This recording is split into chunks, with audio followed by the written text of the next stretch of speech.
تحصیل تنگی اور نسطح کی زمینوں کو سیراب کرنے والے نہروں میں پانی نہ ہونے اور 21 دنوں سے کھیتوں کو پانی نہ ملنے پر انجمن کاشتکاران نے محکمہ اریگیشن کے خلاف چارسدہ پریس کلب میں پریس کانفرنس کی۔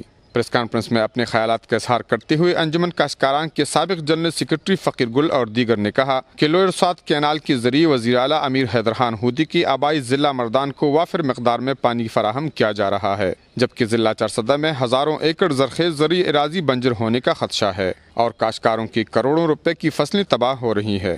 ان کا کہنا تھا کہ 21 دن سے پانی کی بندش کی وجہ سے کھیتوں میں فصلیں جل کر زمینداروں کی محنت ضائع ہو رہی ہے۔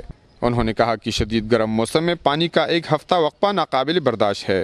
انہوں نے کہا کہ محکمہ اریگیشن چارسدہ عوام کے ساتھ سوتیلی ماں کا سلوک بند کر دے اور 2 دن کے اندر پانی کی فراہمی کو یقینی بنائے۔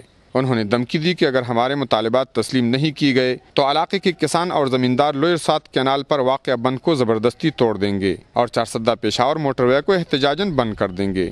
کفایت اللہ، اے نیوز، چارسدہ۔